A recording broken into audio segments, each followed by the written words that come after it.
আল্লাহর বান্দা ডাক দিয়া বললেন, ইমাম সাহেব, আমি যে মুসলমান, আমি নামাজি, আমি কোরআন তেলাওয়াতকারী, আমি ভুলে গেলাম। আমি চলে গেলাম তাদের বাড়ির মধ্যে বিবাহের প্রস্তাব নিয়ে। বাড়ির মধ্যে প্রবেশ করতেই দেখি অনেক মানুষ আমার দিকে এমনভাবে তাকায় আছে, আমি ভয় পেয়ে গেলাম। আমাকে বসতে দেওয়া হলো। এই অনেক মানুষের মধ্যে বিচক্ষণ একজন মানুষ আমার সঙ্গে কথা বলতে চায়। আমাকে ডাক দিয়া বললেন, যুবক রে, এ যুবক, আমাদের মেয়ে খ্রিস্টান, আমরা খ্রিস্টান, আর তুমি হলো মুসলমান। আমাদের মেয়েকে যদি তুমি পেতে চাও, আমাদের মেয়েকে যদি বিবাহ করতে চাও, যুবক রে শুনে রাখো, এ যুবক, তোমাকে ইসলাম ত্যাগ করে আমাদের ধর্মে ফিরে আসতে হবে।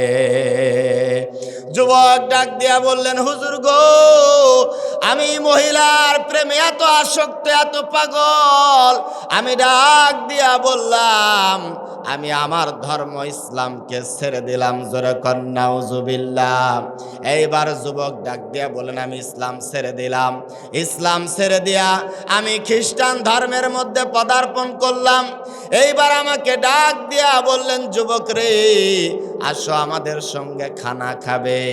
এইবার আমি খানা খাওয়ার জন্য যখন ঘরের ভিতরে গেলাম, বিভিন্ন আইটেমের খাবার আমার কাছে আয়োজন করে আমার কাছে দেওয়া হলো। এমন সময় তাকায় দেখি একটা বাটির মধ্যে কি সুন্দর গোশত রান্না দেখা যায়। আমি ডাক দিয়া বললাম, ভাইয়া রে, এ ভাইয়া, এই বাটির মধ্যে কিসের গোশত আমি জানতে চাই। ওই খ্রিস্টান লোকটা ডাক দিয়া বললেন, ভাইয়া রে, এইটা হলো শুকুরের গোশত। কারণ ওরা জানে আল্লাহ রাব্বুল আলামিন পবিত্র কোরআনুল কারীমের মধ্যে মুসলমানদের জন্য শুকুরের গোশত চিরতরে হারাম করে দিয়েছে।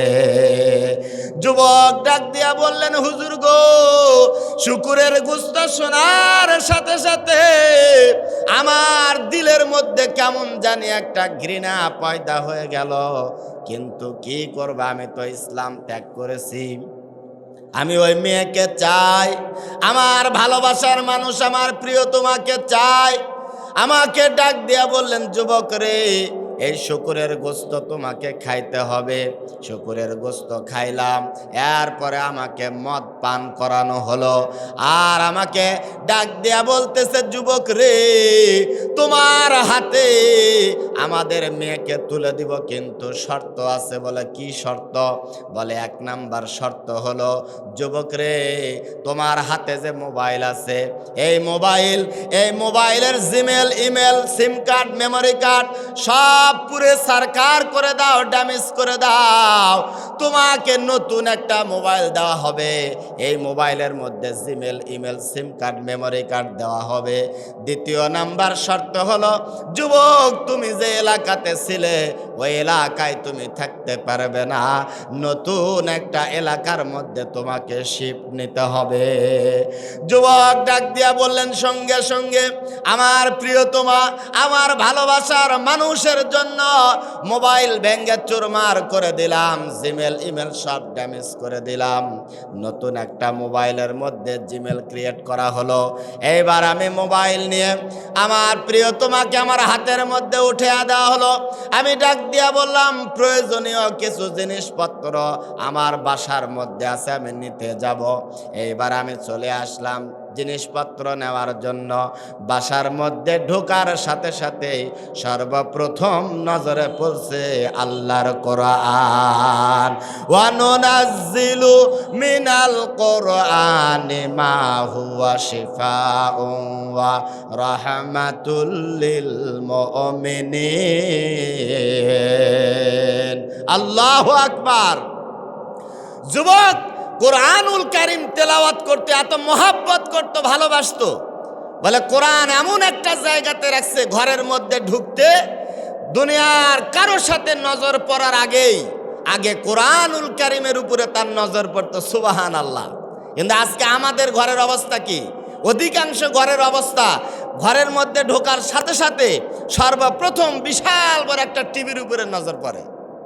টিভি দিয়ে শুরু, আর যুবক কোরআনকে এমন মহাব্বত করত, আজমত করত, এমন একটা জায়গাতে কোরআনুল কারীমকে রাখছে, দরজা দিয়া প্রবেশ করার সাথে সাথে সর্বপ্রথম নজরে পড়বে আল্লাহর কোরআন। সুবহানাল্লাহ।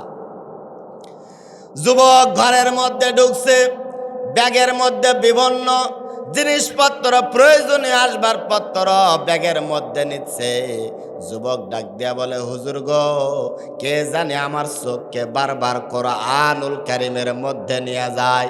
আমার মন চায় না, কারণ আমি খ্রিস্টান হয়ে গেছি, কোরআনের দিকে তাকায়া কি করব। প্রিয় ভাইরা আমার, বন্ধুরা আমার, এইবার যুবক ডাক দিয়া বলে, আমি চাই না, কিন্তু বারবার আমার নজরটা কোরআনুল কারীমের মধ্যে পড়ে যায়।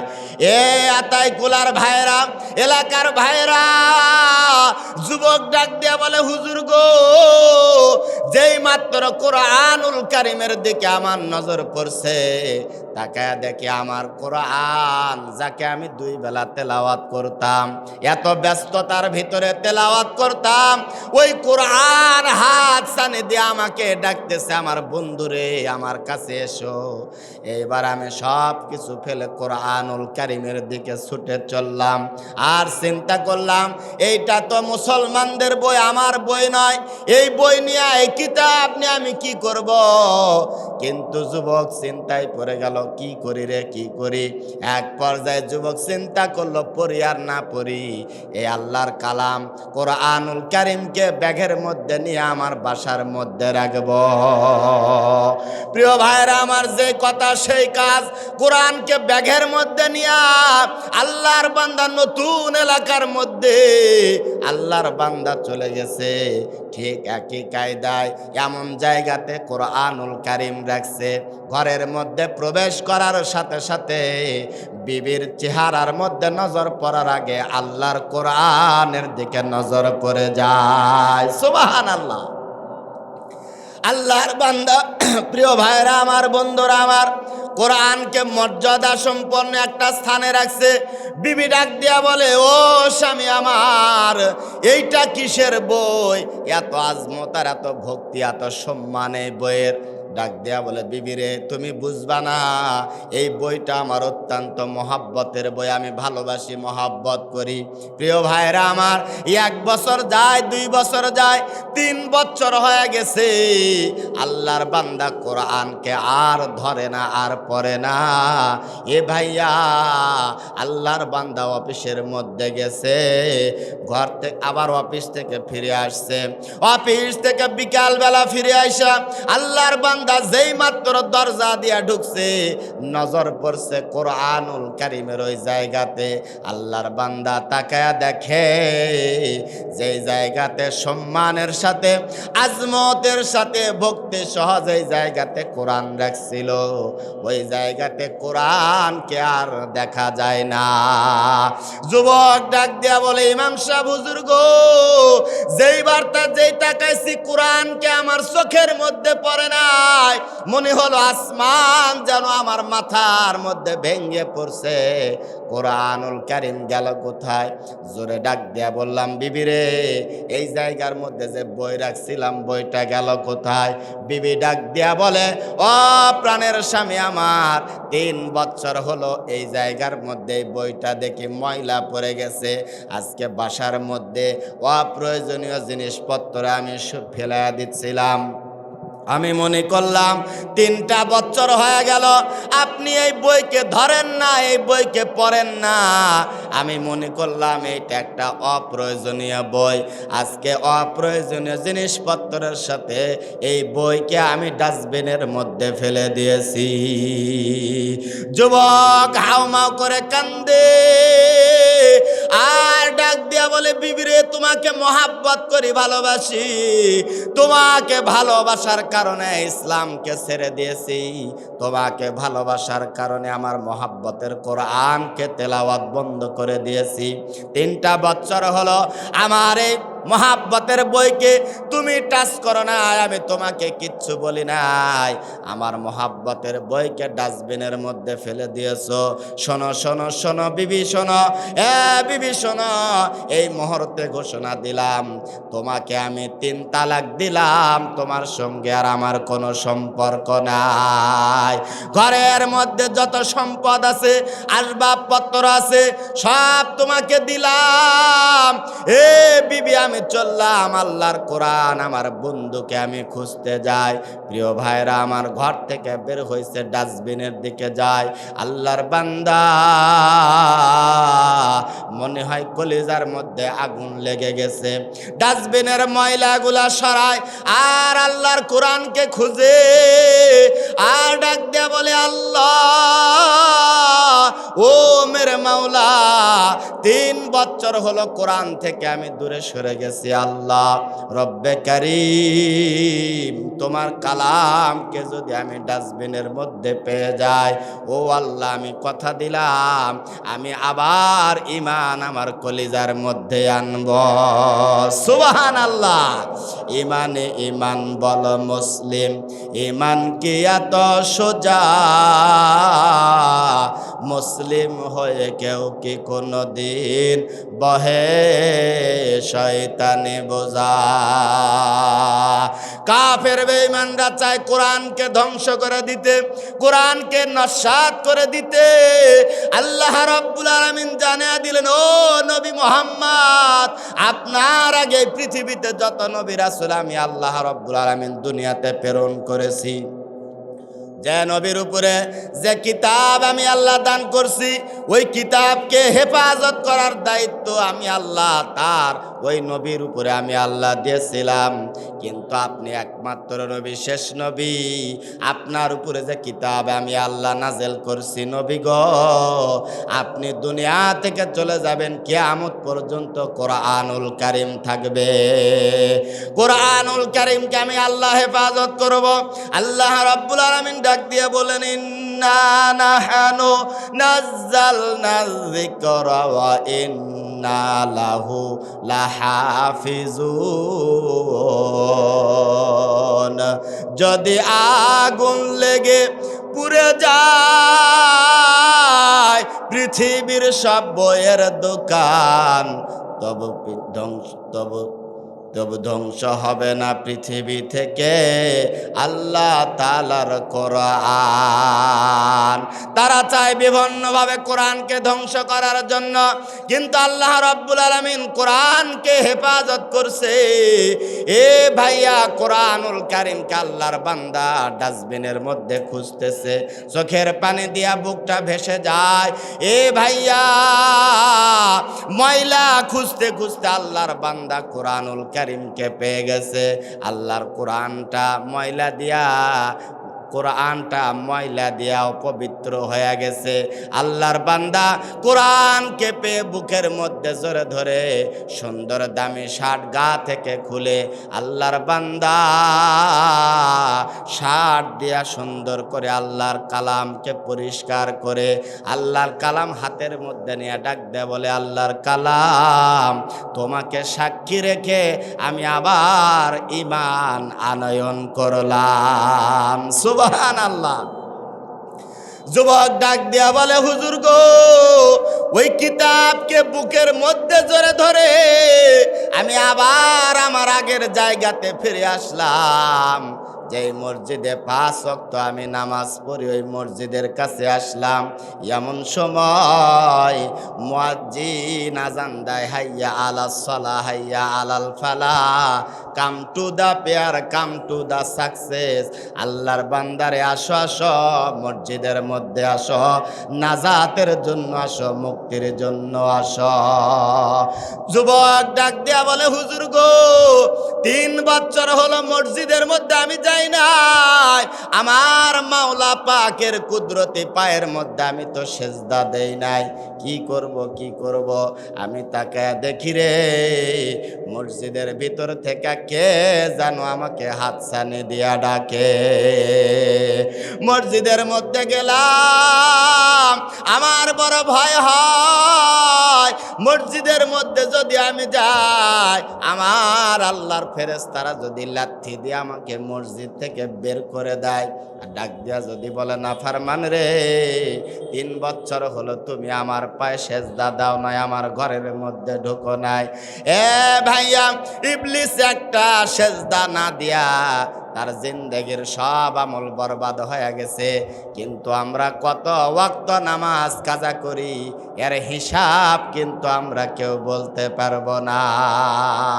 আল্লাহ রাব্বুল আলামিনের বান্দা ডাক দিয়া বলে, হুজুর গো, মসজিদের মধ্যে গেলাম, বারিন্দার মধ্যে বসলাম, ভিতরে যাওয়ার হিম্মত আমার হয় না, কিন্তু যেই মাত্র বসতে চাই, কে যেন আমার পিঠের মধ্যে হাত দিয়া ডাক দিয়া বলে, আল্লাহর বান্দারে, তোমার জায়গা পিছনের কাতারে নয়, তোমার জায়গা সামনের কাতারে।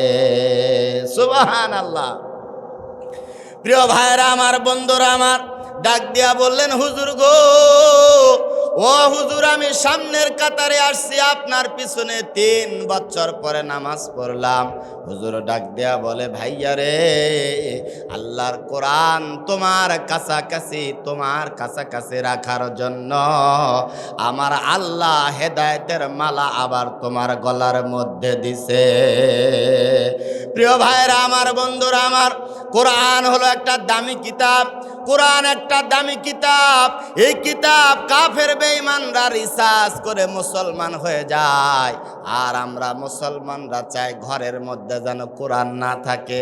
জিজ্ঞাসা করে, হুজুর, কেউ পড়তে জানে না, তাহলে কোরআন ঘরের মধ্যে রাখলে তো গুনাহ হবে। আপনি নিয়ে যান, আপনি মসজিদের মধ্যে রাখেন, গুনাহ থেকে আমাদেরকে বাঁচান। প্রিয় ভাইরা আমার, বন্ধুরা আমার, কোরআন কেউ পড়তে জানে না, এরপরেও ঘরের মধ্যে রাখেন। এ ভাইয়া, কোরআনের আজমতে বরকতে আমার আল্লাহ ঘরের মধ্যে রহমত বরকত নাজেল করবে। প্রিয় ভাইরা আমার, কোরআন কাফেরেরা পর্যন্ত শুনছে, কিন্তু আজকে মুসলমানরা কোরআন তেলাওয়াত জানে না।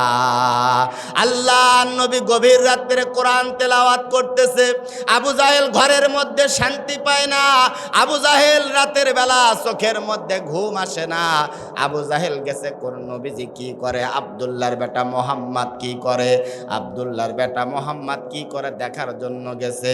আবু জাহেল যেই মাত্র নবীজির ঘরের পাশে দাঁড়ায়া গেছে, আমার নবীজির মুখ থেকে কোরআনুল কারীমের তেলাওয়াতের আওয়াজ যেই মাত্র কানের মধ্যে ঢুকছে, আবু জাহেল ডাক দেয়া বলে, এমন শান্তি জীবনে আর কোনোদিন পাই নাই। সুবহানাল্লাহ।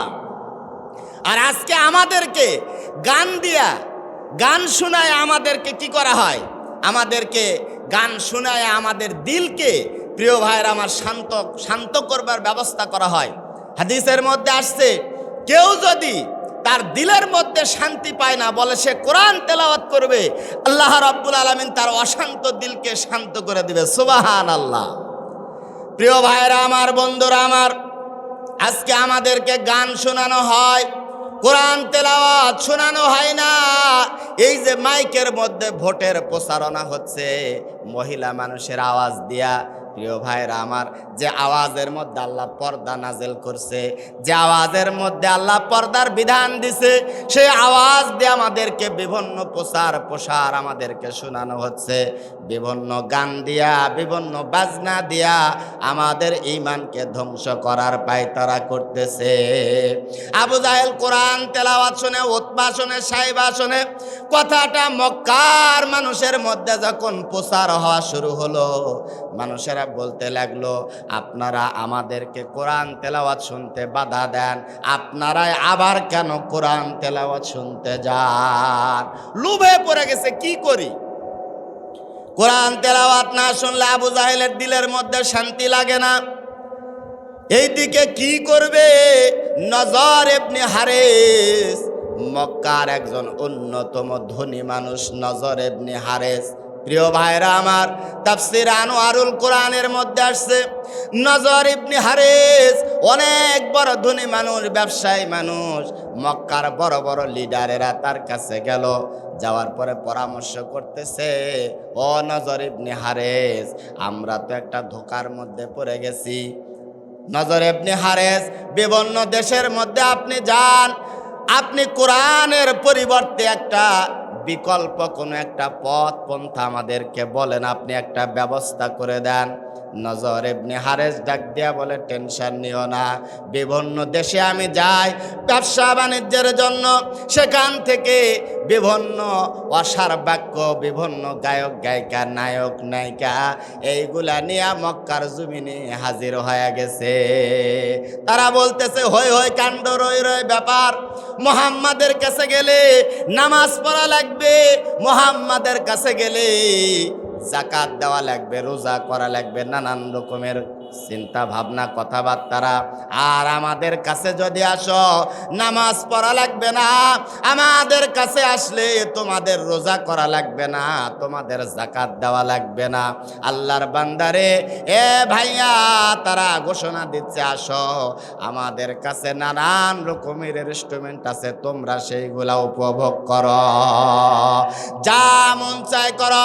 আল্লাহ রাব্বুল আলামিন সূরা লোকমানের 6 নম্বর আয়াতে আল্লাহ রাব্বুল আলামিন আয়াত নাযিল করে ডাক দিয়া বললেন, পৃথিবীর মানুষেরা, ও নবী আপনি জানায়া দেন, আজকের থেকে গান বাজনা চিরতরে তোমাদের জন্য হারাম করে দিলাম, গান বাজনা হারাম করে দিলাম। প্রিয় ভাইরা আমার, বন্ধুরা আমার, এই গান বাজনা এমন একটা শয়তানের তীর, গান বাজনা শোনার সাথে সাথে প্রিয় ভাইরা আপনার ইবাদত ধ্বংস হয়ে যাবে। আল্লাহর বান্দারে কোরআন তেলাওয়াত করতে হবে, নিজে হবে, বাচ্চাকে কোরআন তেলাওয়াত শিক্ষা দিতে হবে। এই যে মাদ্রাসা ইসলামী আতাইকুলা, এ ভাইয়া দারুল উলুম মাদ্রাসাতে বাচ্চাকে ভর্তি করে দিয়া তার দিলের মধ্যে কোরআনুল কারীমের সিম কার্ড যদি ঢুকায়া দাও, আল্লাহর বান্দা যতই দূরে যাক না কেন কোরআন তাকে খারাপ কাজে বাধা দিবে, কোরআন তাকে খারাপ কাজে বাধা দিবে। প্রিয় ভাইরা আমার, নবী তেলাওয়াত করে, এই তেলাওয়াত শুনে আবু জাহেলের সঙ্গ পাঙ্গরা বিভিন্ন রকমের চিন্তা ভাবনা করেও দেখলো যে কোনোভাবেই কাজ হচ্ছে না। এইবার তারা বলতেছে, ওয়াকালাল্লাযীনা কাফারু লা তাসমাউ লিহাযাল কুরআনি ওয়ালগাউ ফীহি লাআল্লাকুম তাগলিবুন। তারা বিভিন্নভাবে প্রচার শুরু করলো, মুহাম্মদ সহ মুহাম্মাদের দলের লোকেরা যেখানে কোরআন তেলাওয়াত করবে সেইখানে হট্টগোল লাগাও, সেখানে শোরগোল সৃষ্টি করে দাও, কোরআন যেন তেলাওয়াত করতে না পারে। প্রিয় ভাইরা আমার, তারা নানান রকমের বাধা দিছে। আমার আল্লাহ কোরআনুল কারীমকে কিয়ামত পর্যন্ত বিজয়ের কিতাব হিসাবে ঘোষণা দিছে। মুহাম্মাদুর রাসূলুল্লাহ তেলাওয়াত করে, কাফেরেরা শোনে, মন চায় শোনে, কিন্তু তার আকল বাধা দেয়। আবু জাহেল চলে গেছে ইয়ামান থেকে একজন জাদুকর ভাড়া করে নিয়ে আসছে। এ প্রিয় ভাইরা আমার, জাদুকরের সামনে আমার নবীকে বসায় ডাক দিয়া বললেন, মুহাম্মদ তুমি যেইটা পড়ো সেইটাই জাদুকরের সামনে পড়ো। প্রিয় ভাইরা আমার, বন্ধুরা আমার, আল্লাহর নবী তেলাওয়াত শুরু করলেন। এক পর্যায়ে তেলাওয়াত দীর্ঘক্ষণ করার পর আমার নবীজি যখন থেমে গেছে, জামাত ডাক দেয়া বললেন, আল্লাহর নবী গো, ও মুহাম্মদ কেন আপনি থামলেন? আপনি আরো তেলাওয়াত করেন, আমি শুনতে চাই। প্রিয় ভাইরা আমার, বন্ধুরা আমার, এ আল্লাহর বান্দা আমার নবী ডাক দিয়া বললেন, জামাত রে বলো তো এটা জাদু না তোমার কাছে কি মনে হয়? জামাত ডাক দিয়া বললেন, মুহাম্মদ কত জাদু আমি শিখলাম, কত জাদু, লক্ষ লক্ষ জাদু মানুষকে শিখাইলাম, আমি আমার জাদু দিয়া দেখলাম এইটা কোনো মানুষের বানানো জাদুবিদ্যা নয়, এটা হলো হাজা কালামুল্লাহ। আল্লাহ রাব্বুল আলামিন এমন একটা কিতাব নাযিল করছে, এই কিতাবের প্রিয় ভাইরা আমার, সামনে থেকে পিছন থেকে ডান থেকে বাম থেকে কোনো মানুষ জীবনে কোনোদিন ভুল বের করতে পারবে না, ঢুকাইতে পারবে না। আল্লাহ রাব্বুল আলামিন এমন একটা কিতাব দিছে বাবা, যে কিতাব আল্লাহ রাব্বুল আলামিন কিয়ামত পর্যন্ত রাখবে, যত কাফের বেঈমান দুনিয়াতে আসুক না কেন, থাকুক না কেন, কোরআনুল কারীমের কাছে এসে স্যালেন্ডার করতে হবে। কোরআনের কাছে পৃথিবীর আরো অন্য সব বইয়ের মধ্যে বাহাদুরি আছে, কিন্তু কোরআনের কাছে কোনো বাহাদুরি, কোনো নেতাগিরি কারও চলবে না। প্রিয় ভাইরা আমার, বন্ধুরা আমার, এমন একটা আজমতের কিতাব, এই কিতাব প্রিয় ভাইরা আমার আল্লাহ রাব্বুল আলামিন নাজেল করবে। আল্লাহ রাব্বুল আলামিন আসমানকে ডাক দেয়া বলে, আসমান রে তোমার উপরে আমি এই কিতাব নাজেল করতে চাই। আসমান ডাক দেয়া বলে, আল্লাহ এত ভারী ভাব মহাসমুদ্র কিতাব বহন করা আমার পক্ষে সম্ভব নয়। এইবার আল্লাহ রাব্বুল আলামিন ডাক দেয়া বললেন, পাহাড় তোমার উপরে দেওয়া হবে। এ ভাইয়া, কেউ কোরআনকে বহন করতে চায় না, তারা জানে কোরআন একটা ভাব মহাসমুদ্র, বড় কিতাব, দামি কিতাব, ওজনওয়ালা কিতাব। আল্লাহ রাব্বুল আলামিন কোরআনকে নাজেল করবে কার উপরে? কার উপরে? আল্লাহ রাব্বুল আলামিনের পার্লামেন্টের মধ্যে সিদ্ধান্ত হয়ে গেল, এ ভাইয়া মক্কার জমিনে মা নাই, বাবা নাই, এতিম একজন মানুষ, নাম হলো তার মোহাম্মদ। জিবরাইল আমিনকে ডাক দেয়া বললেন, জিবরাইল রে, এই মক্কার জমিনে আমার একজন মনোনীত মানুষ আছে, তার উপরে আমি আল্লাহ কোরআনুল কারীমকে নাজেল করতে চাই। প্রিয় ভাইরা আমার, বন্ধুরা আমার, নবীজি সাল্লাল্লাহু আলাইহি সাল্লাম মাঝে মধ্যে মন বেজার করে বসে থাকতেন। আম্মা জান খাদিজা আমার নবীকে এত ভালোবাসে, এত মহব্বত করে, আমার নবীর মনটা বেজার দেখলে, আমার নবীর মনটা বেজার দেখলে আম্মা জান খাদিজা সহ্য করতে পারে না। কাছে এসে ডাক দিয়া বললেন, স্বামী গো, মক্কার কোনো মানুষ আপনাকে গালি দিয়েছে নাকি? বলে না। বলে বাবা মার কথা মনে পড়ছে? বলে না। তাহলে আপনি মনটা বেজার করে বসে আছেন কেন? আমার নবী ডাক দিয়া বললেন, খাদিজা, এই মক্কার মানুষের কার্যকলাপ দেখলে আমি নবীর মনটা ভেঙ্গে খান খান হয়ে যায়। এই মক্কার মানুষেরা লাত, মানাত, উজ্জাতের গাছের পূজা, মাছের পূজা, ছায়ার পূজা, এই মক্কার ভিতরে 360টা মূর্তি দিয়া তারা যে কর্মকাণ্ড করে, আমি মুহাম্মাদের দিলটা, মুহাম্মাদের অন্তর ভেঙ্গে খান খান হয়ে যায়। প্রিয় ভাইরা আমার, আম্মা জান খাদিজা ডাক দিয়া বললেন, নবী গো, ও আমার স্বামী মুহাম্মদ, কি করলে চিন্তার নিরসন হবে সেই কাজে আপনি নিমজ্জিত হয়ে যান, আপনি লিপ্ত হয়ে যান। আমার নবীজি এই মক্কা থেকে 3 কিলোমিটার দূরে জাবালে নূর পাহাড়ের মধ্যে চলে গেলেন, হেরা গুহার মধ্যে। প্রিয় ভাইরা আমার, বন্ধুরা আমার, ওই গুহার মধ্যে আমার নবী ধ্যানে মগ্ন। আল্লাহ রাব্বুল আলামিন ডাক দিয়া বললেন, জিবরাইল রে, যাও, তাড়াতাড়ি করে যাও, আমার নবীজির উপরে কোরআন নাজেল করব। প্রিয় ভাইরা আমার, মক্কার জমিন থেকে এই পাহাড়ের উঁচু 3000 ফিট। আম্মাজান খাদিজা এই পাহাড়ের উপরে খানা নিয়ে উঠে উঠে যাইতেন।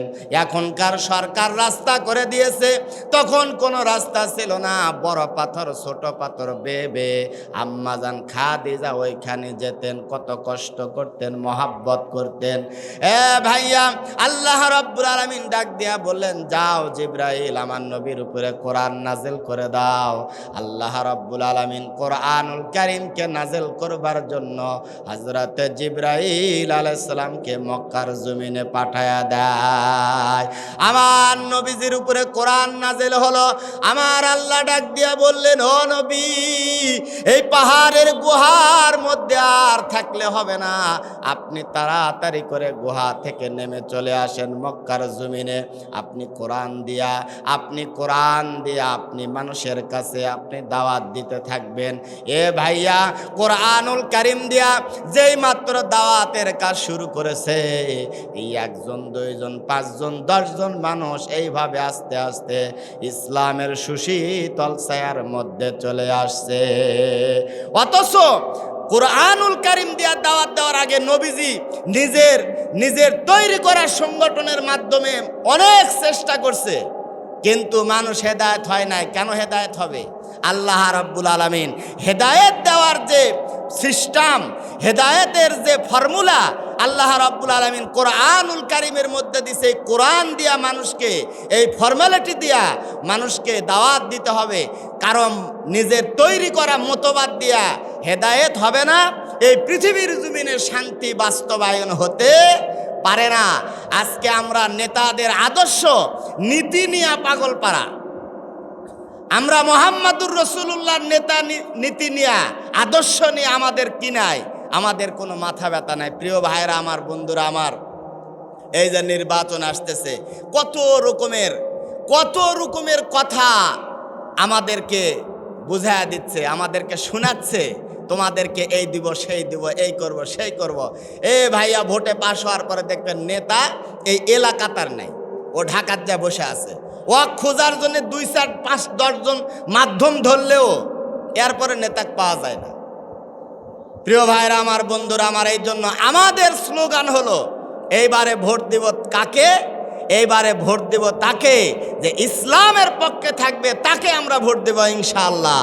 এবারে ভোট দেব ভাই সেই মানুষকে যে মানুষ পক্ষে থাকে আল কোরআনের পক্ষে যারা থাকবে তাদেরকে আমরা চাই। আমরা অনেক নীতি দেখছি, অনেক নেতা দেখছি, এ ভাইরা আমাদের ঘাড়ের উপরে বোঝা চাপায়া দিয়া ওরা চলে যায়, আরামসে ঢাকার মধ্যে বসে আছে বিশাল নেতা। সংসদের মধ্যে যা কি কয়, এরা কয় কি? সংসদের মধ্যে যা গান গায়, সংসদের মধ্যে যা গান গায়। আচ্ছা, যে মহিলাটা গান গায় পালায় এখন জেলখানার মধ্যে আছে, কারণ তো এই যে গানগুলা গায় এগুলাকে বুখারী শরীফ, তিরমিজি শরীফ, নাসাই শরীফের মধ্যে ছিল? হ্যাঁ, সেখান থেকে আমাদেরকে গান উপহার দেয়, যে গানকে আল্লাহ রাব্বুল আলামিন চিরতরে হারাম করে দিছে, ওই গান দিয়ে আমাদের নীতি নির্ধারণ করা হয়। অথচ মুহাম্মদুর রাসূলুল্লাহর মতো মানুষ মক্কার জমিনে এমন ভালো মানুষ আর একটাও ছিল না। এটা কাফেরেরাও পর্যন্ত বলছে। আবু জাহেল বলছে যে মক্কার জমিনে মুহাম্মাদের মতো ভালো মানুষ আর একটাও নাই। তাহলে ওর সাথে দ্বন্দ্ব কিসের? বলে ধর্মীয় বিষয় নিয়ে দ্বন্দ্ব। মুহাম্মাদের সাথে আমার ধর্মীয় বিষয় নিয়ে দ্বন্দ্ব, কিন্তু মুহাম্মদ একজন ভালো মানুষ নিঃসন্দেহে, এটা বলার আর অপেক্ষা থাকে না। প্রিয় ভাইরা আমার, বন্ধুরা আমার, কোরআন থেকে আমরা দূরে সরে চলে গেছি, এই জন্য আমাদের উপরে নানান রকমের আমাদের উপরে আযাব আর গজব আসতেছে। আমরা ইসলামে মন মানসিকতার নেতা চাই না। এই জন্য বড় বড় ফাসেক ফুজ্জার আমাদের ঘাড়ের মধ্যে চাপায়া দেওয়া হচ্ছে। প্রিয় ভাইরা আমার, বন্ধুরা আমার, এই জন্য কোরআনুল কারীম বাচ্চাদেরকে শিক্ষা দিতে হবে। কোরআনুল কারীম বাচ্চাদের শিক্ষা দিতে হবে। আমার ঘরের মধ্যে কোরআন থাকতে হবে। যারা কোরআন তেলাওয়াত করতে জানে না, বাধ্যতামূলক তাদেরকে কোরআন শিক্ষা দিতে হবে। প্রিয় ভাইরা আমার, কোরআন ছাড়া আপনার আমার কোনো গতি নাই। এ ভাইয়া, মহাশরের ময়দান যখন কায়েম হয়ে যাবে, এক শ্রেণীর মানুষেরা অন্ধ হয়ে উঠবে, তাদেরকে জিজ্ঞাসা করা হবে, এ আল্লাহর বান্দা, তোমার এই হাল কেন? তারা বলবে, আমরা তো দুনিয়াতে চোখওয়ালা ছিলাম, আজকে কেন আমাকে এরকম অন্ধ করা হলো? ফেরেশতারা তখন বলবে, কলা কাযালিকা আতাতকা আয়াতুনা ফানাসিতাহা ওয়া কাযালিকাল ইয়াউমা তুনসা। তোমার সামনে কি আল্লাহর আয়াত যায় নাই? তখন ও বলবে, হ্যাঁ গেছিল তো পড়ানি কে?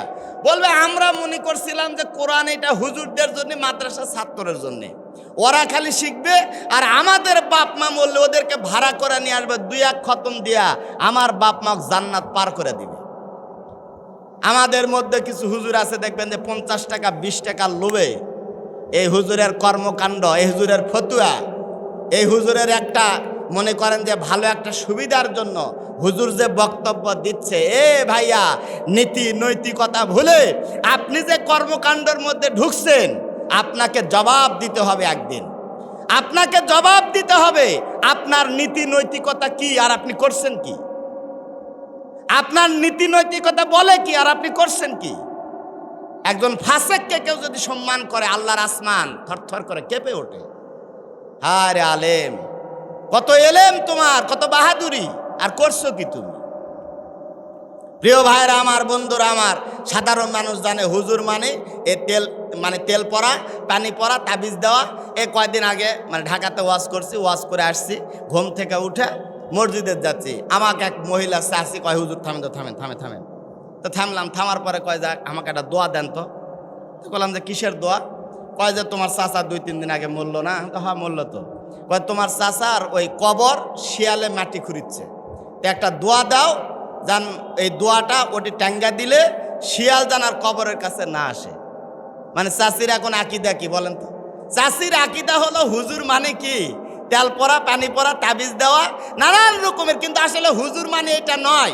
প্রিয় ভাইরা আমার, একজন হুজুর সে যিনি নীতি নৈতিকতা নিয়ে, জাতির নীতি নৈতিকতা নিয়ে, জাতির মন মানসিকতা চেঞ্জ করবার জন্য কোরআন ও হাদিস দিয়া একবারে ডাঁটের মাথায় ওই মেহরাবের মধ্যে বসে কথা বলবে। কিন্তু মেহরাবের মধ্যে বসে আমরা কি তেল মারতেছি, তেল মারতেছি আমরা। প্রিয় ভাইরা আমার, এই জন্য উলামায়ে কেরাম আমাদের দাম, আমাদের শান, আমাদের মান তাদের কাছে কিচ্ছুই নয়।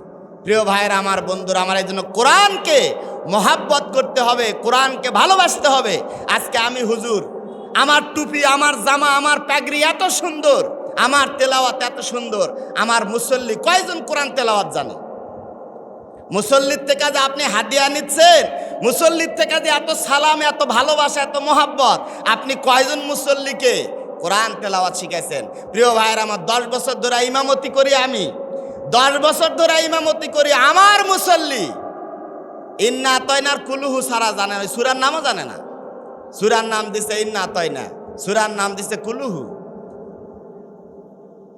বিয়া করবার গেছে, তো করছে যে তুমি নামাজ পড়েন বাবা? হ্যাঁ নামাজ পড়ি। কোথায় সূরা ইখলাসটা কত? ওই সূরা ইখলাস বোঝে না। তো কছে যে আমি জানি না। তুমি সূরা ইখলাসই পারো না, তো তুমি আবার নামাজ পড়ো, যাও তোমার সাথে বিয়া হবে না। তো বাড়িতে ফিরে আসছে, বন্ধু বান্ধব কোথায় কি খবর কি করতে? ভাই মেয়ে সেই সুন্দর, তো তোকে পছন্দ করছে, সব পছন্দ, তো বিয়ার খবর? যে বিয়া হবে না কে করে? আরে ভাই দুঃখের কথা শুনিস, আমাকে ওই সূরা ইখলাস ধরছে, সে সূরা ইখলাসই তো আমি পারি না। তা কয় যে কুলুহু পারিস? হ্যাঁ ওটা তো আমি পারি। করে আরে পাগলা, ওয়ান নামই ইখলাস, ওয়ান নামই ইখলাস। ইমাম সাহেবকে জিজ্ঞাসা করছে যে হুজুর, আপনি যে দোয়ার মধ্যে খালি বলেন রব্বানা হাবলানা মিন আজওয়াজিনা ওয়া যুররিয়াতিনা কুররাতা আয়ুন ওয়াজআলনা লিল মুত্তাকিনা ইমামা, এটার মানে কি? তো হুজুর করছে, বারে আমি তো এটার অর্থ জানি না। তো আপনি এতদিন ধরে ইমামতি করলেন, এটারই অর্থ জানেন না? তো এই বাংলা শিক্ষিত লোকটা করছে কি, একবারে কেন্দ্রীয় মসজিদের বড় একজন হুজুর মুফতি সাহেবের কাছে গেছে। যাওয়ার পরে বলতেছে, হুজুর আমাদের মসজিদের হুজুর প্রত্যেক মোনাজাতে এই কথা বলেই, এর অর্থ কি? তো উনি অর্থটা যখন বলে দিছে, তো উনি আসার পরে বলতেছে, হুজুর আপনি তো এর অর্থ জানেন না। এর অর্থ হলো রব্বানা হাবলানা মিন আজওয়াজিনা ওয়া যুররিয়াতিনা কুররাতা আয়ুন ওয়াজআলনা লিল মুত্তাকিনা ইমামা। হে আল্লাহ, হে রব, আমাদেরকে ভালো একটা বিবি দাও, আমাদেরকে এমন সন্তান নেককার পরহেজগার দাও, যাদের দিকে তাকালে আমাদের কলিজা, আমাদের দিল, আমাদের চক্ষু শীতল হয়ে যায়। হুজুর তখন চিন্তা করতেছে, বারে এই দোয়ার অর্থ না জানা কি যে ভুল করছি, আমার তো এই পর্যন্ত 12টা সন্তান। প্রিয় ভাইরা আমার, বন্ধুরা আমার, মসজিদে নামাজ পড়ে, সামি আল্লাহু লিমান হামিদা, তো জিজ্ঞাসা করছে যে হামিদা কারকে? তো বলে নামাজ তো পড়ি আমি অনেকদিন থেকে, হামিদা কার বেটি না কার বউ হুজুর তো খালি কয়, এটা তো আমি বুঝি না। বারে দেখেন, চিন্তা করেন, হামিদা কি এইটাই আমরা বুঝি না। তা আমরা ইমাম আল্লাহর কাছে কি জবাব দিব ভাই বলেন? আমার মুসল্লি ইন্না আতাইনার কুলুহু সারা জানে না, সূরার নামে জানে না, তো আমরা জবাব দিব কি? কওমি মাদ্রাসা মানে কি? কওমি মাদ্রাসা মানে খালি বস্তা ভরে আপনাকে ধান দিবে, টাকা দিবে? হ্যাঁ, আপনি কওমের মাদ্রাসা, এই কওম আপনাকে দিচ্ছে, আপনি কওমকে কি দিচ্ছেন? আপনি কওমকে দিলেন কি? আপনার মুসল্লিকে আপনি দিলেন কি? এমনও মুসল্লি আছে, প্রিয় ভাইয়ের আমার, দেখবেন শতকরা 98 জন মুসল্লি, শতকরা 98 জন মুসল্লির দিকে আপনি বসে থেকে খেয়াল করবেন, ও নামাজ পড়া খালি ফ্যান গুনে ঘড়ি দেখে দিবে মনে তাকায়, আপনি খেয়াল করে দেখবেন।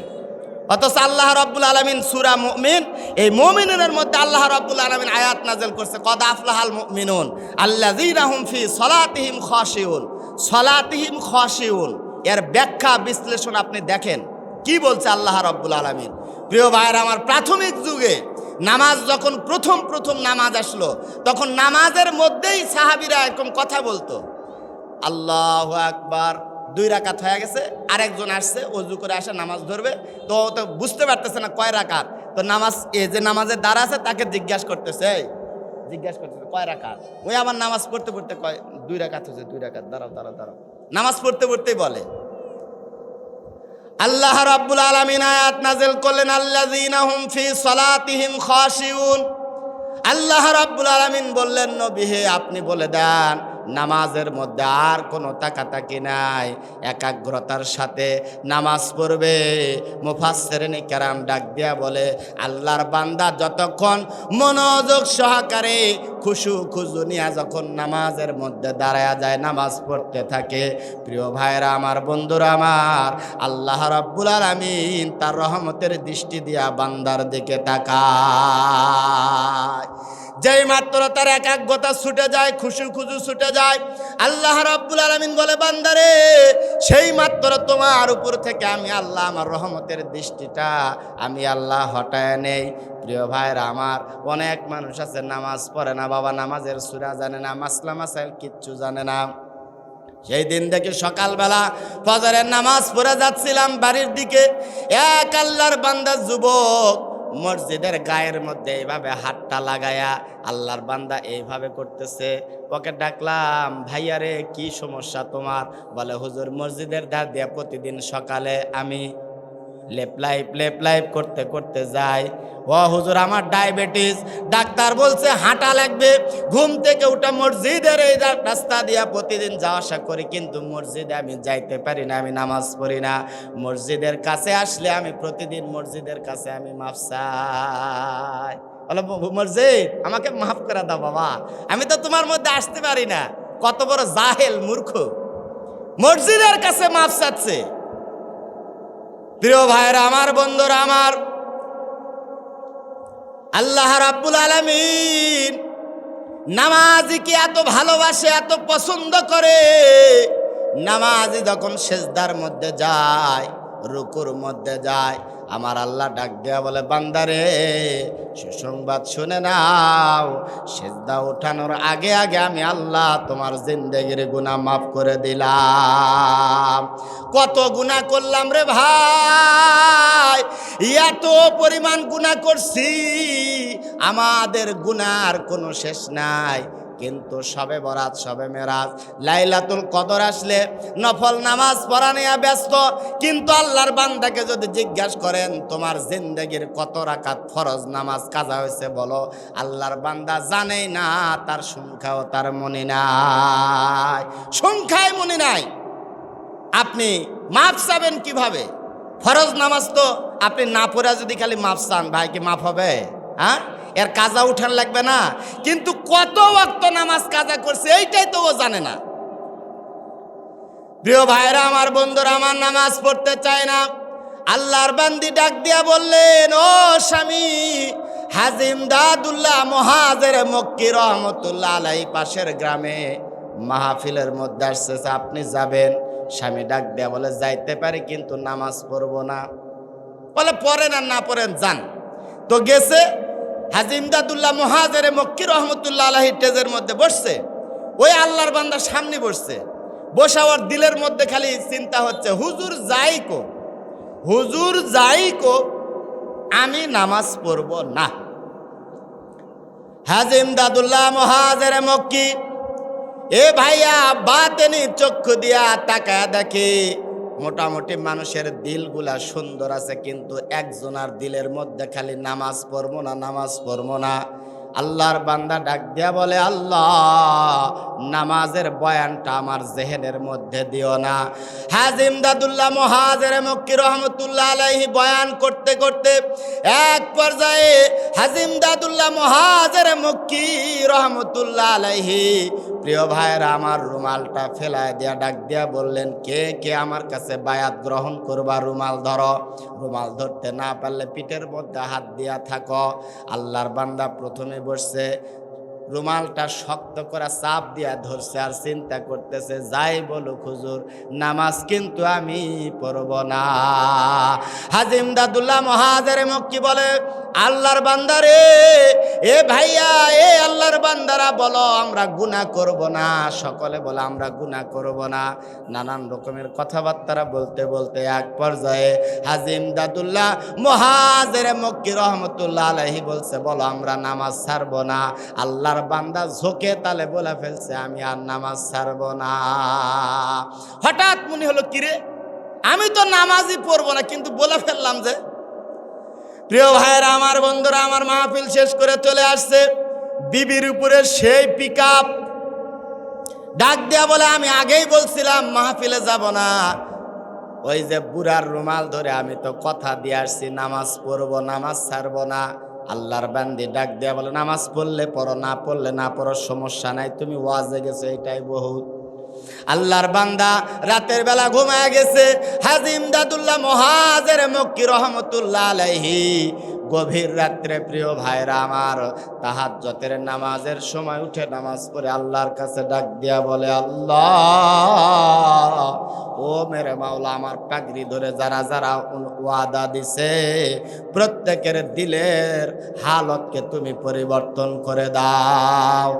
এ ভাইয়া, আল্লাহর বান্দা ফজরের নামাজের যখন ওয়াক্ত হয়ে গেছে, মুয়াজ্জিন আল্লাহু আকবার, আল্লাহু আকবার যেই বলছে, আল্লাহর বান্দা অটোমেটিকলি ঘুমটা ভাঙ্গা গেছে।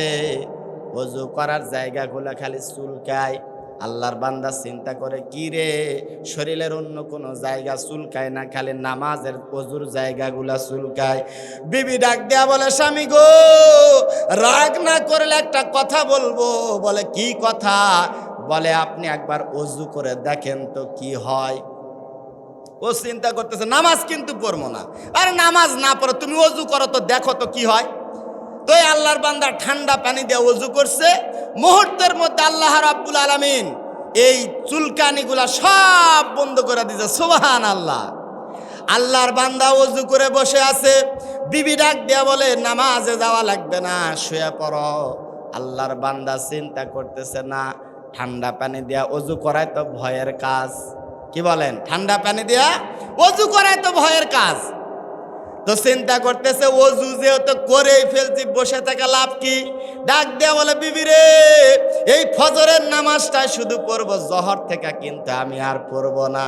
বলে, ঠিক আছে, জহর থেকে পড়া লাগবে না, যাও তুমি অন্তত ওই ফজরের নামাজে যাও তো। ও চিন্তা করতেছে, ওযু যখন করছি, ওযুটা নষ্ট করা নাপ কি, নামাজটা পড়ি। ফজরের নামাজ পড়ার পরে, প্রিয় ভাইয়েরা আমার, বন্ধুরা আমার, জহরের সময় আবার একই অবস্থা। ওযুর জায়গাগুলা চুলকানি শুরু করছে। আল্লাহর বান্দা আবার ঠান্ডা পানি দিয়া ওযু করছে, নামাজ পড়ছে। এইভাবে 1 বছর চলে গেছে। পরের বছরে হাজী ইমদাদুল্লাহ মুহাজিরে মক্কি রহমতুল্লাহ আর একটা গ্রামে মাহফিলের জন্য আসছে, বয়ান করতেছে।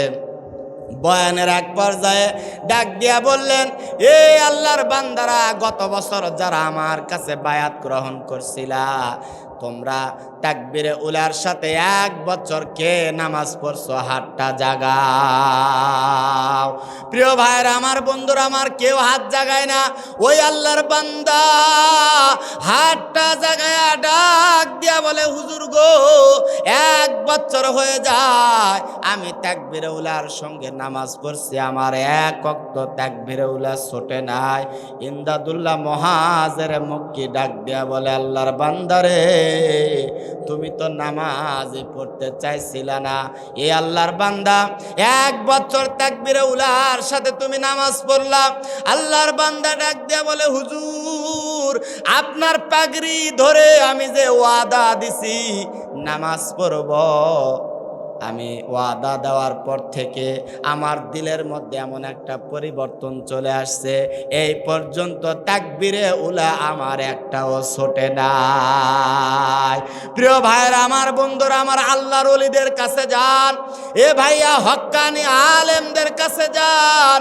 আল্লাহ রাব্বুল আলামিন আপনাকে হেদায়েত দান করবে, হেদায়েতের সঠিক পথ পন্থা আপনাকে তার মাধ্যমে দিবে। কিন্তু যদি ভণ্ড পীরের কাছে যান, আপনার ঈমান ধ্বংস করে দিবে। ওই সেই ফরিদপুর ভাঙ্গাতে মাহফিলে গেছি, রাতে মাহফিল করার ওয়াজ করার পরে সকালবেলা পরের দিন আবার মাহফিল। তো কমিটিকে জিজ্ঞাসা করলাম যে ভাই এখানে দেখার মতো কি আছে? বলে হুজুর দেখার মতো কিছু নেই, বিশাল বিশাল বড় নদী, আর এখানে একটা মাজার আছে, ওর নাম হলো চন্দ্রাপাড়া মাজার। বললাম চলেন দেখে আসি।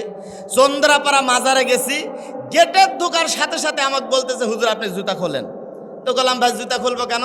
বলে এই পবিত্র মাটিতে জুতা পায়ে দেয়া হাঁটা নিষেধ। আচ্ছা ঠিক আছে, জুতা খুলে গেলাম। যাওয়ার পরে দেখি প্রিয় ভাইয়ের আমার, ভিতরে দুইটা মাদ্রাসা। ওদের আকীদায় একটা কওমি মাদ্রাসা, ওদের আকীদায় একটা আলিয়া মাদ্রাসা। সকালবেলা নাস্তার ছুটি হলো, দুই মাদ্রাসা থেকে ছাত্ররা প্লেট হাতের মধ্যে করে দৌড় দিয়ে এসে মাজারের মধ্যে করে একটা করে সেজদা দিয়া আবার থাল নিয়ে বোর্ডিংয়ের ঘরত যায়। আমি ওখানে দাঁড়ায় থেকে দেখতেছি। এক পর্যায়ে আমি চিন্তা করলাম না, এখানে আর থাকা যাবে না, চলে যায়। আমি যখন চলে আসব, তো আমাকে বলতেছে হুজুর আপনি যেভাবে যাচ্ছেন এইটা আমাদের মাজারের আদবের খেলাফ। বলে কেন? বলে আপনি যেইভাবে গেছেন ওইভাবে আবার ফিরে যান। সমস্যা কি? বলে আপনি উল্টাভাবে গেলে আপনার পিছনে আমাদের বাবার মাজার করতেছে, এটা গুনাহের কাজ। তো খাদেমকে আমি বললাম যে ভাইজান শোনেন, আপনি যখন পূর্ব দিকে যান আপনার পিছনে কাবা শরীফ থাকে না? বলে হ্যাঁ থাকে। তো বললাম যে কাবার চাইতে তোর বাবার দাম বেশি। তো বলে হুজুর শোনেন, আপনার ওয়াজ শুনছি ভালো লাগছে, এখানে সিসি ক্যামেরা দেওয়া নিয়ন্ত্রণ আছে, আপনি উল্টাপাল্টা করলে কর্তৃপক্ষ আপনাকে ঝামেলার মধ্যে ফেলবে, আর এখানে যদি আপনি ঝামেলাত পড়েন বাইরের মানুষ কিন্তু কেউ জানবে না। তো পরে চিন্তা করলাম আমার বাড়ি তো নওগাঁ থেকে সেখানে ঝামেলাত পড়ার দরকার নাই। কিছুক্ষণ আসার পরে আবার উল্টা হয়ে আসছি। তো খাদেম বলতেছে যে হুজুরের আসলেই খারাপ। বলতে হুজুরের আসলেই খারাপ। বললাম যে ভাই রে, আমার খারাপ বলো আর ভালো বলো যা বলো, তোমার বাবার কারণে আমার ঈমান তো নষ্ট করব না। বলে আপনি তাড়াতাড়ি বের হয়ে যান তো হুজুর। এরপরে গেলাম আরেক জায়গাতে, দেখলাম পুরানো একটা কাঠের চেয়ার। বললাম এটা কি? বলে এটা কুরসি।